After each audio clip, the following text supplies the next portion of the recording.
This program is rated PG. It contains themes and scenes which may not be suitable for very young audiences. Parental guidance is advised. Be advised that the views and opinions of the hosts and guests do not reflect those of the station.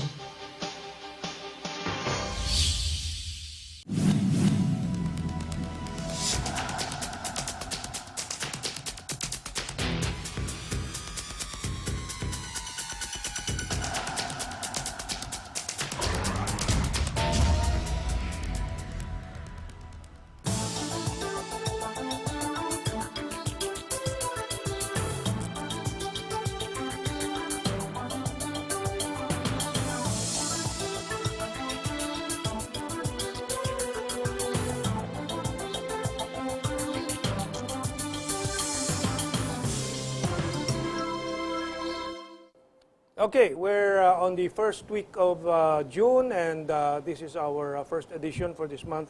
And this is going to be a highly fast-paced episode.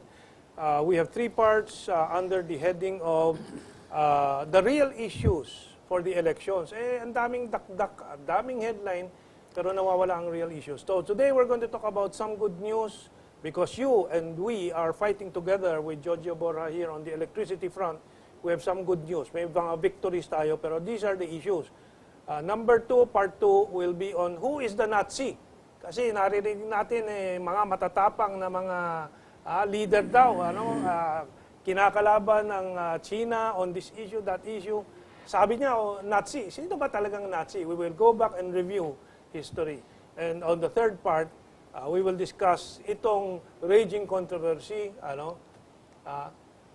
qualified po ba ang tanong doon sa third part. So, we'll go straight to the most important news this week. ERC finds basis. If Lala can flash the headline there. ERC finds basis to charge 13 power generators for market abuse. Okay, hindi pa natin ma-flash yung visual. This, kung naalala nyo, December 2013. December 2013, anong naging issue? Tataas na hanggang sa 16, 17, 18 pesos per kilowatt hour ang kuryente. Naalala niyo yun? Importante yun. Naggalit ang bayan. And lumabas, tiningnan, inimbestiga. Meralco bumili sa sariling power generator kasi nga yung sa Aboitiz na sila naman ang nag-set ng presyo. Na ang kuryente na kukunin doon mga 64 pesos. Jojo will refresh 62 us. pesos. 62 pesos. Jojo will refresh us on this issue. So, maganda po ngayon ang balita kay Jojo Borja dahil nagbabantay siya doon sa ERC hearings, nagbabantay tayo dito sa programa natin, napipigilan natin yung panloloko nila. And in the case of the December 2013 power scam ng Meralco at Aboitiz and 13 other power generators, meron ng utos ang Energy Regulatory Commission. Remember, ERC, kalaban natin, pero ngayon, napipilitang gumawa ng trabaho nila.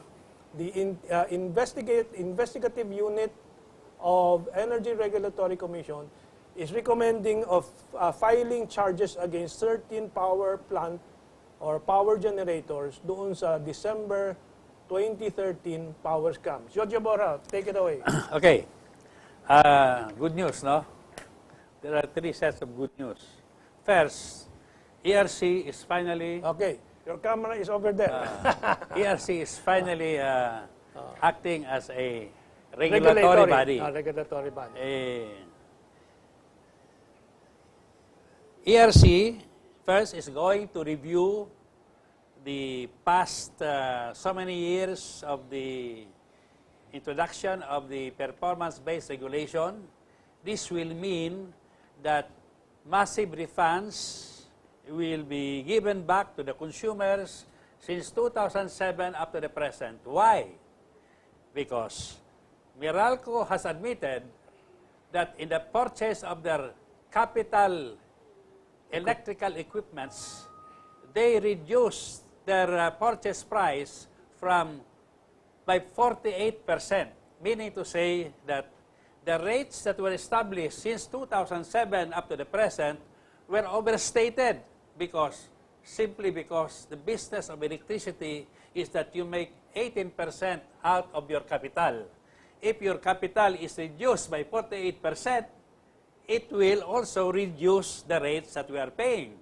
Finally, in case 2014, How many billions yan? All we know is it's in the billions. the consumers might end up owning Meralco. It's Okay. as bad as that. For Okay? them, for them. It's good for us. It's as bad as that for Them, for Meralco. Oh. But it is very good news for us. Even if they water it up, but we don't want it watered down. Okay? Okay. Second, Meralco is applying for a capex of 20 billion pesos for 2016. Capex again is Capex again is capital expenditure. expenditures. The good news is, ERC did not give provisional approval. Wala na yung mga panahon sa provisional approval. Hindi pa nag-a-apply, na-aprubahan na. Pagkatapos, it will take us 5 years to undo the damage done. Now, they are applying for an unreasonable 20 billion peso expenditure for 1 year. They are For 4 years or 1 year lang yun? 1 year lang. Wow, 1 year That's lang only yun. for regulatory year 2016. Why? Because they know that the review will take some time, and that the reason is, if the review is going to take some time, we have to continue investing because to improve the service to our consumers, that is a big lie. 2 billion is too much. And they 20. want to They want spend 2 20 billion with provisional approval. 2 billion or 20? 20 billion 20 with billion. provisional approval, and it's going to take so many years, and they will start charging again by provisional approval. It will take us 4 years to recover. So, wala na yon. Meaning to say, ERC is Okay. now. Sige, Jojo. Then you explained that this is not new, no? It happened in California already. Okay. Now, Jojo will... the third one is that they are investigating the investigative unit of ERC. ERC. ERC is investigating the 10 billion peso scandal. If you remember, only in 1 month, there was an overstated amount of charges to the consumers of Meralco. 62 pesos ba per kilowatt? That became 62 pesos per kilowatt, and that amount totaled 10 billion pesos. Okay. The Supreme Court, of course, stopped it. Yeah, thanks to the TRO applied by Nery Colmenares and some other people. The party list members of Congress. Yeah, Okay. Now, ERC is finally filing a complaint Okay, sige. against. Okay, we already reported Okay, that. now, ERC is learning from the lessons of history. All we have to do is, if we want to know what is happening to us, let us look at the stateside explanation of what happened to us in the past few years. Okay, sige Jojo, read Okay. your quote from Now, the... is it now? Yeah, okay, go ahead. This is the 2001 California deregulation. This is what happened in California after they deregulated the powering Energy sector. of California. Energy sector. No. In the summer of 2001, a drought in the northwest states reduced the amount of hydroelectric power available in California. Though at no point was California's sum of actual electric generating capacity plus out-of-state supply less than the demand, California's energy reserves were low enough that during peak hours, private industry, which owned power generating plants, could effectively hold the state hostage by shutting down their plants for maintenance in order to manipulate supply and demand. These critical shutdowns often occurred for no reason than to force California's electricity grid managers into a position where they would be forced to purchase electricity on the spot market. This is what WESM. No. Where private generators could charge astronomical rates. Okay, so Jojo, that Yes. 2001, that is the Enron scandal, if you will Yes. remember. No? Again, yung manipulation. Now, we will have to note that the ERC, or the news reports, and Petilla, it Yes. must be noted, is saying, no, there is no collusion, Yeah. there is no abuse. But there is. There There is. is manipulation. Oh. They're using the term abuse para walang criminal charges. Oh, Jojo, go Sabi ahead. ni Petilla, wala raw proof. The proof is 13 power generators shut down at the same time. That is the proof. That is what happened in California. And they realized after the fact that California went through a deregulation disaster.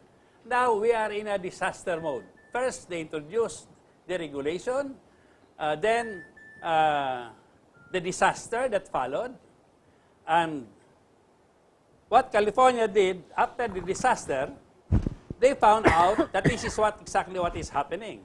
What happened to them. Okay. And this is happening in the Philippines. Okay, Jojo, let me read the names of the power generators who are complicit in all this. No, the power producers named in Meralco's complaint the complaint is First Gas Power Lopez, South Premier Power Corporation, San Miguel Energy Corporation, Ramon Ang, Masinloc Power Partners Company Limited, Quezon Power, Thermal Luzon, Aboitiz, no? SEM Calaca Power Corporation, FGP Corporation, 1590 Energy Corporation, hindi ko nakilala yung iba, AP Renewables Inc., BAC Mariveles Coal Plant, Pan-Asia Energy Holdings, PISALM kasama din, SN Aboitiz Power, Strategic Power Development Corporation, TransAsia Power Generation Corporation, and Vivan Santa Clara Northern Renewables Generation Corporation. Yes. The point is, when private sectors get the power, they can collude and manipulate. That is why you have to ask, the public has to ask, is it correct to privatize so much of it? Sige, Well, go ahead.